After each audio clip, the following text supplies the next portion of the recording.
¿Qué tal? Muy buenas tardes, ¿cómo les va? Ha pasado un mes, el primer mes de gobierno de Alberto Fernández, donde toca el organismo, si el país fuese eso, hay mucho dolor. Duele en el hombro, duele en la cintura, duele en la pierna, duele por todos lados. Si uno mira lo que está ocurriendo en el PAM y nos vamos a ocupar el lunes, queda asombrado. Tierra arrasada en el PAMI, en Lancés, en cualquier sitio, en Telam, donde uno ponga la mirada, donde entra la gente a trabajar, se encuentra con que allí es como si hubiese un terreno baldío.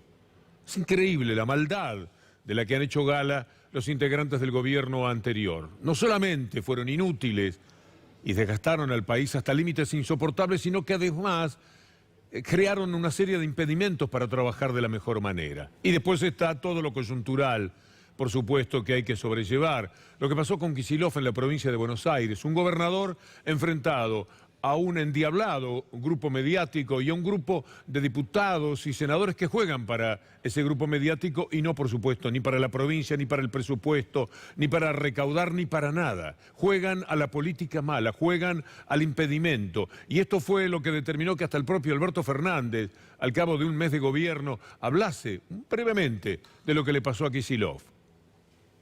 Yo lo vi a Axel, el modo en que Axel tuvo que afrontar estos días por las trabas que se le pusieron en el Congreso para tener una ley que mínimamente le permita contar con las herramientas necesarias para poner de pie a una provincia que está en una situación tan difícil como la Argentina toda.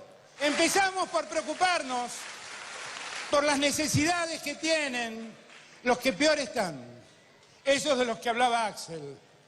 Este chiquito va a ser un gran gobernador. Estoy muy seguro de lo que les digo.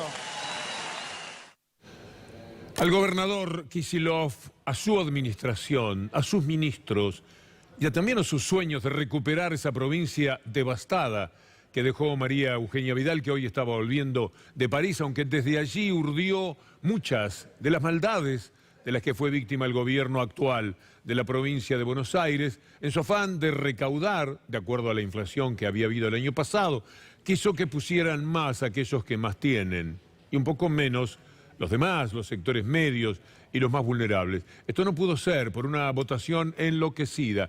Los cambios del proyecto a Kicillof le costarán a la provincia mínimamente 10.000 millones de pesos. Un guadañazo, como dice ese título de página 12, pérdida de recursos, de posibilidades de trabajar, de hacer las cosas de la mejor manera para su provincia.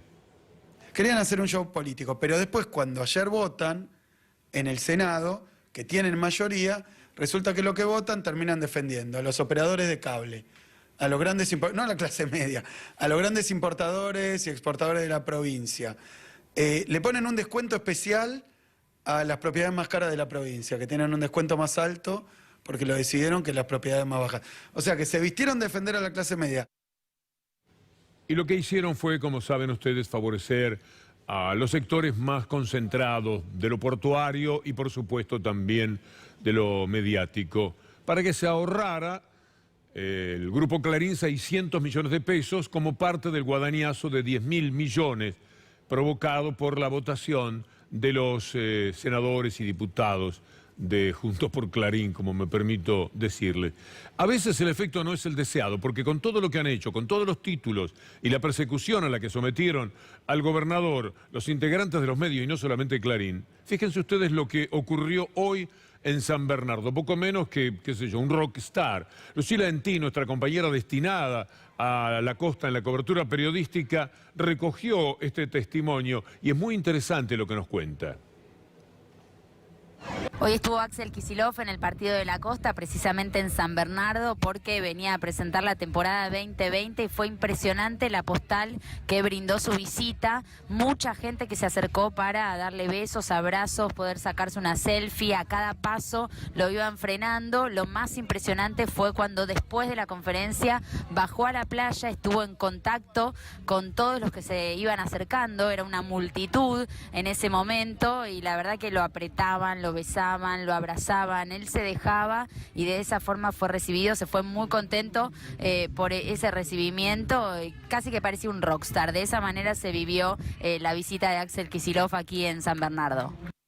Lucila, muchísimas gracias. Había tomado la expresión rockstar justamente de lo que habíamos hablado previamente cuando había quedado nuestra compañera bastante asombrada de lo que allí sucedía. El efecto contrario, a veces se da tanto castigarlo y está tan claro quién es el que lucha por el bien y contra quiénes tiene que luchar, que al fin de cuentas lo que sucedió en San Bernardo posiblemente sea una consecuencia también de lo que se ha sabido en estas horas. La lucha apasionada, sin pedir ni dar cuartel en función de buscar lo mejor para la provincia del gobernador y aquella forma de oponerse que solivianta, que provoca mucha angustia por otra parte, y me parece que lo que sucedió hoy en San Bernardo y lo que pasa siempre con Kicillof por donde anda es una demostración de que todavía, y por suerte, aquellos ataques furibundos, furiosos que le lanzan, particularmente desde Clarín y Nación, que toda la vida la han tenido con él y provocaron aquello tan disgustante, por ejemplo, del buquebús, pese a eso, Axel Kicillof ha conseguido que al cabo del primer mes de gobierno pueda pasearse poco menos como los toreros a la salida de la plaza cuando han hecho una gran faena. Y por cierto la hizo, porque luchó por un presupuesto, por una posibilidad, por una ley impositiva que le dé a su provincia mejores posibilidades, por supuesto. Quedó muy lejos de lo que deseaba justamente por todas las piedras que le pusieron en el camino. Como por ejemplo estas de las que gozaba un personaje que reaparece de vez en cuando y uno dice, ¿de dónde salió? Me contaron que Elisa Carrió había estado hablando de este tema y francamente no recordaba algo de Carrió en los últimos tiempos, pero veamos qué tiene para decir de interesante. Felicitamos a nuestros diputados de la provincia de Buenos Aires que no votaron ninguna suba de impuestos, porque nosotros queremos la baja de impuestos y que además limitó todo con Cambiemos, limitaron todas las reformas impositivas que iban a fundir a las clases trabajadoras y medias de la provincia de Buenos Aires. Así es, destrozamos el espíritu de la ley de Magario, que lo que quería era destruir a la clase media y clase trabajadora de la provincia de Buenos Aires. Es vergonzoso, señor presidente, y yo denuncio acá en esta Cámara el lobby escandaloso de carniceros que se ha hecho durante muchos meses a cada uno de los diputados y de los bloques de esta Cámara de Diputados. Se trata precisamente de respetar la dignidad nacional de los señores diputados nacionales y el interés nacional de todas las empresas nacionales, no solo del Clarín y La Nación. Un escándalo, era un comportamiento de carniceros. Elisa, siguen siendo unos carniceros. Cuando hacen periodismo, cortan así, de la manera en que lo puede hacer un carnicero, y no uno de buen nivel, de buenos cortes. Es espantoso lo que sucedió ayer. Lástima que lo vea de una manera tan distinta a como lo veía en el año 2003, cuando uno decía, qué bien esta mujer, qué interesante. Y muchísimos de los que están mirando en estos momentos en televisión deben pensar cómo nos equivocamos, porque muchísimos adheríamos a la figura de Carrió, pero era esa la que luchaba contra las corporaciones, contra los poderes establecidos, contra la mafia, contra Clarín, contra La Nación, los denunciaba. Ahora pasó lo mismo, Elisa. Ahora es Clarín otra vez determinando la votación de diputados. El lobby aquel en el Congreso de la Nación se estaba haciendo en el Congreso de la provincia de Buenos Aires. Es muy penoso, pero también es demostrativo de cuáles son los nuevos tiempos que corren y contra qué hay que luchar. Hoy Facundo Tignanelli, el jefe del bloque de diputados del Frente para Todos, nos decía esto. Ojalá el Grupo Clarín y todos los intereses y los 200 apellidos o doble apellido del campo de la provincia de Buenos Aires les valoren lo que están haciendo. No se los van a valorar porque desprecian la política, desprecian esto. Y ustedes están defendiendo esos intereses. Y está bien que se hagan cargo, pero no traten de engañar o de enmascarar que están cuidando. No han hecho una propuesta para los sectores postergados de la provincia de Buenos Aires. No han hecho una propuesta para mejorar la ley en ese sentido. Todo fue en el sentido de defender a los más poderosos. Ojalá el Grupo Clarín y todos los intereses y los 200 apellidos o doble apellido del campo de la provincia de Buenos Aires les valoren lo que están haciendo. No se los van a valorar porque desprecian la política, desprecian esto. Y ustedes están defendiendo esos intereses. Y está bien que se hagan cargo, pero no traten de engañar o de enmascarar que están cuidando. No han hecho...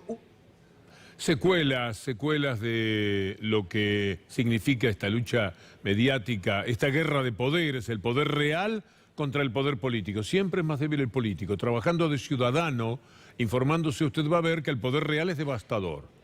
Es un tsunami que se nos viene encima siempre. Y está el poder político para defender el pueblo, para defender los intereses, para tratar, en el caso de los impuestos, como decíamos antes, de sacarle más al que más tiene. Mire los ruralistas bonaerenses, algunos de ellos ya están amenazando, esperemos que no sea una gran mayoría, están amenazando con medidas de fuerza. El sector advierte que quedó un gusto amargo por los cambios que permitió la aprobación de la ley impositiva, con todo lo que consiguió para ellos el sector de Juntos por el Cambio, de Juntos por Clarín, igual no están satisfechos. Es que la codicia es muy grande. Hay que recordarle al campo que de Macri para acá embolsaron 14.036 millones de dólares, que es 1 billón de pesos, y si lo hacemos al cambio más o menos actual y real, nos vamos a encontrar con 1.400.000 millones de pesos. Decenas de miles de Hilux, de camionetas extraordinarias, de grandes posibilidades, pero eso le ha costado mucha hambre y mucha postergación social a vastísimos sectores de la República Argentina. Y mientras tanto, siempre hay quienes sacan ventaja. El señor Roca, el dueño de Techin, para decir las cosas directamente con los nombres y no andar dando vueltas con eufemismos, siempre juega para él. Techin de Paolo Roca viola la conciliación obligatoria. Echó a 196 trabajadores, de los 300 que en realidad piensa echar. No respetó la conciliación obligatoria, no permite que vuelvan a sus tareas. Hoy nosotros estuvimos hablando con uno de esos trabajadores, Alejandro Villar. El empleador nuestro, Paolo Roca, con los gobiernos entrantes juega a la política que condiciona a los gobiernos y nos usa a nosotros de rehén, despidiendo a los compañeros para tratar de así ejercer presión sobre el Estado que está asumiendo. Vimos los 191 despedidos, que todavía no estamos en conocimiento de todo porque hay compañeros en vacaciones que no reciben el telegrama. Hicimos una denuncia en el Ministerio de Trabajo, donde nos dieron una audiencia, hicieron una conciliación obligatoria y nosotros acatamos la conciliación. Y al otro día tenían que ingresar los trabajadores de la fábrica y la fábrica de último momento pegó una notificación de que les pagaba el día, pero no querían que se presenten a trabajar. Le pedí a mis compañeros Juan Manuel García y Julián Capazo, el productor de todo esto que estamos haciendo, ese título, Techin, una roca para la ventajeada, porque el señor Roca hace siempre lo mismo. También a Macri se lo hizo. Hace 4 años, lo ha contado Mariano Martín con lujo de detalles, también le paró a un montón de trabajadores. ¿Para qué? Para que los trabajadores salgan a protestar y el gobierno tenga que ir. ¿Qué es lo que pasa, señor Roca? Bueno, mire, el problema que tengo es tal y cual. Y saca una ventaja. Le saca al gobierno algo que pretendía y el gobierno, el que sea en ese caso, en el afán de cuidar un poco más el trabajo, tiene que ceder. Por lo menos esto es lo que intenta una vez más Roca, es decir, una ventajeada de tanto. Pero hay que cuidar el trabajo de los argentinos, por supuesto. Aquí vivimos, aquí pagamos nuestro tributo, aquí soñamos, aquí llevamos nuestra vida adelante. Pues entonces 45 millones de personas merecen que los que están en condiciones de trabajar lo puedan hacer. Hay que recuperar el trabajo. Y uno de los caminos es que haya un control a las importaciones, no salirse de todo lo que implica importar, pero por lo menos poner algunos diques de contención a lo que es un viva la pepa, como estaba ocurriendo en los tiempos del neoliberalismo a cargo de Macri. En el 2012 yo recuerdo palabras muy interesantes, casi apasionadas, de Cristina Fernández de Kirchner respecto a lo que importa trabajar con la sustitución de las importaciones, en vez de que las cosas sean al revés. Estamos decididos a seguir sustituyendo importaciones, pese a las críticas que nos hacen interesadas y algunos que solamente vivieron importando cosas, que se transformen y que inviertan para que esas cosas puedan hacerse en el país y generen trabajo para los argentinos. Por eso no les pedimos que dejen de ganar plata, los empresarios tienen que ganar plata. Simplemente les pedimos que inviertan en el país para sustituir importaciones, que es generar trabajo para los argentinos. Siempre fue simple, pero siempre fue la pelea. Esto es lo que los sectores concentrados siempre quieren.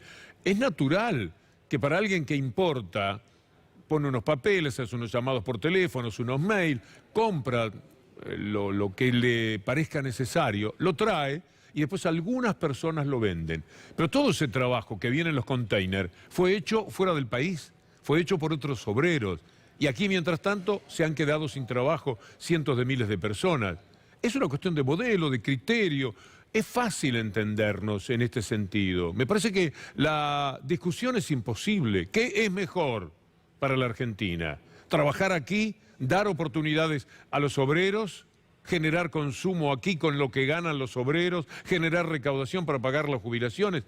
¿O permitir que el obrero de Corea, de Brasil, el de donde sea aquel que esté ganando gracias a lo que se pueda comprar en la República Argentina? Me parece que no hay demasiado camino a recorrer cuando hacemos este tipo de planteos y vamos siempre a las políticas públicas. ¿Cuáles han sido las políticas públicas del primer mes, las que podemos resaltar de Alberto Fernández? ¿Y cómo no compararlas? No se puede hablar ni del tiempo sin comparar. Las comparaciones dicen que son odiosas. Bueno, serán odiosas, porque mire usted lo que ha ocurrido en los tiempos de Alberto. Había otras dos placas que comparaba una con otra más temprano, pero vamos con esta. Derechos de exportación. Se eliminó el tope del derecho de exportación, bono para jubilados, los 5.000, sigamos con algunas de las medidas que tomó Alberto. El IVA se reemplazó, la rebaja a cero de la alicuota a alimentos básicos, la asignación universal por hijo, 2.000 pesos en diciembre, el dólar solidario que se estableció por un plazo de hasta 5 años, el control de cambios, se mantiene la restricción del límite de 200 mensuales que había impuesto Macri,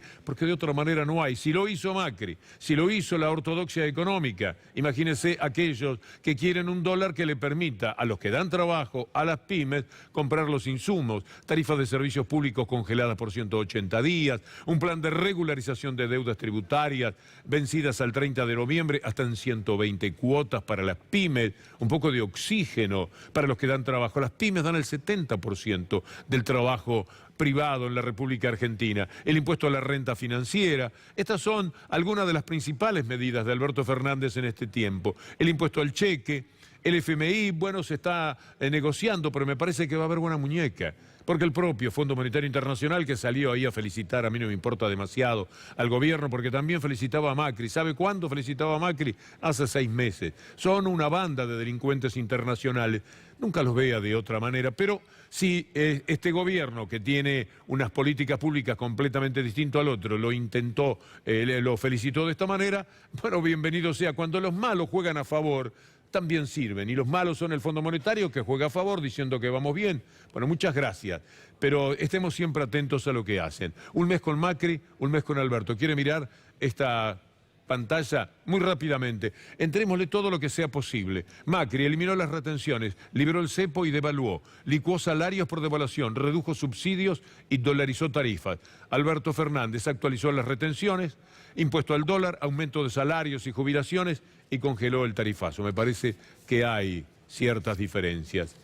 También habrá que establecerlas en el futuro en otros rubros, en otros ítems de la vida nacional. Por ejemplo, en la justicia. Ha sido tal el estropicio cometido en Comodoro Pi por el gobierno y por los medios de comunicación que lo que va a haber a continuación no se puede creer. Mire, Raúl Colman lo titulaba muy bien en Página, una causa basada en un peritaje trucho y un falso abogado. Está hablando de la causa de gas licuado. Y mire esto, en el inicio había 25 imputados, incluida por supuesto la única que quieren, que era Cristina Fernández de Kirchner.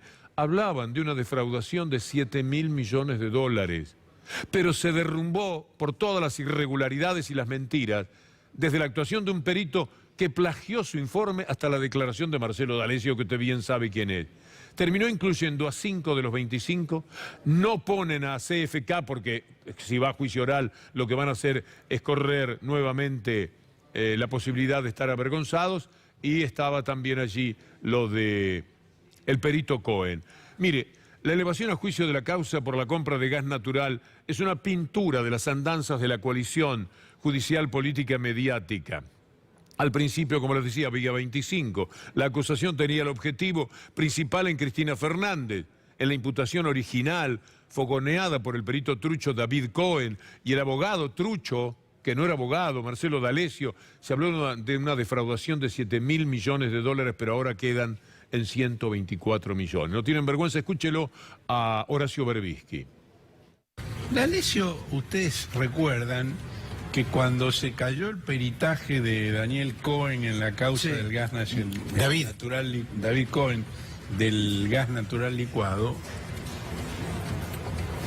lo llamaron de urgencia a D'Alessio para que él diera un testimonio como identidad reservada en la causa y que eso permitiera no tener que dejar en libertad de Vido y Barata, sino por el contrario, reforzar la prisión preventiva de Vido y Barata y citar además a la expresidenta Cristina Fernández de Kirchner.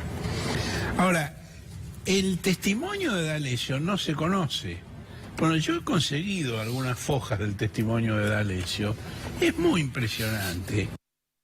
Es muy impresionante, pero es una parte un poco más conocida. Por eso estaba en el programa de Gustavo Silvestre, que de este tema se ha ocupado con una gran intensidad periodística, como no puede ser de otra manera. Pero mire lo que sigue contando Raúl Colman. El expediente ya está en el Tribunal Oral Federal número 7, que tiene que hacerse cargo de una causa en la que no hay peritajes porque se cayeron por truchos y tampoco hay testigos de peso porque D'Alessio es impresentable.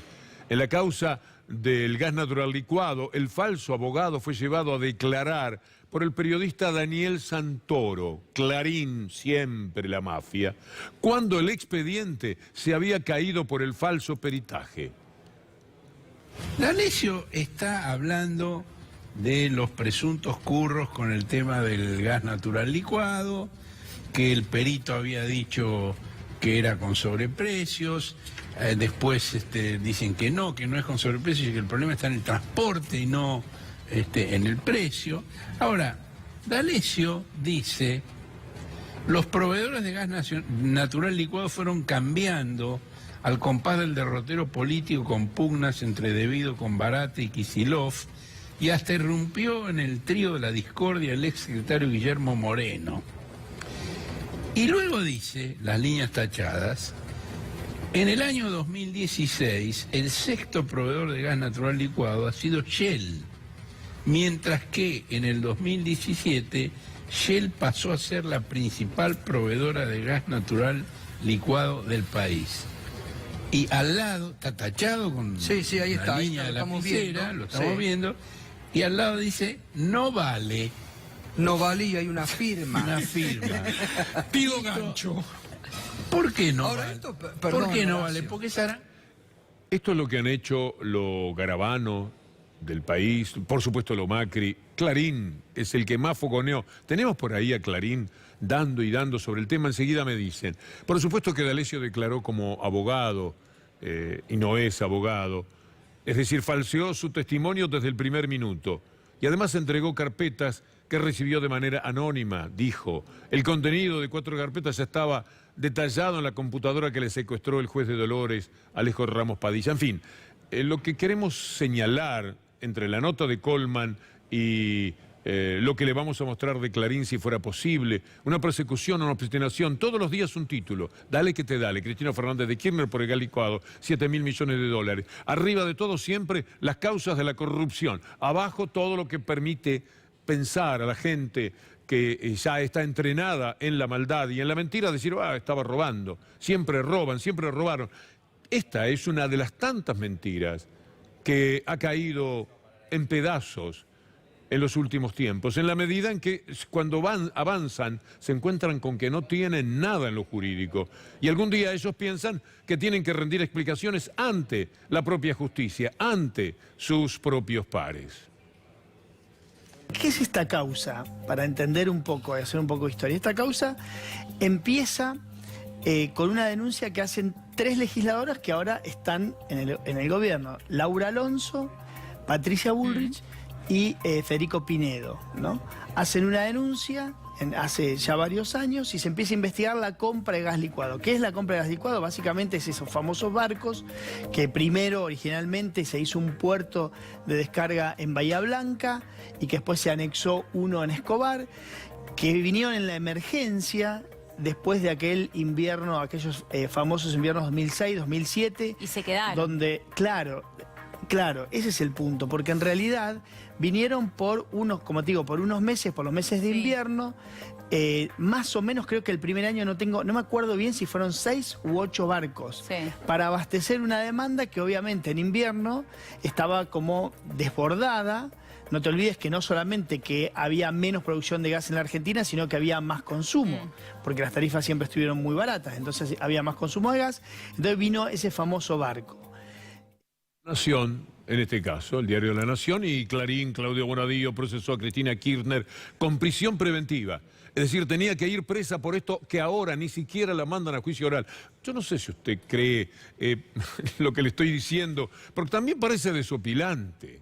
Es muy ridículo lo que les ha sucedido. Volvamos al título, que se vea lo que han hecho. De esto, si usted busca, ponga Clarín, Cristina Fernández de Kirchner, gas licuado, va a encontrar, pero no se imagina cuánto, una literatura, una biblioteca especial dedicada a este tema de ese enorme cachafaz de la justicia, que es Claudio Bonadío, con Stornelli, con el diario La Nación, con ese periodista. Sabe que esta causa es la que movía la causa Cuadernos, y Cristina Kirchner tenía que ir presa, prisión preventiva pedía, por la compra de gas licuado.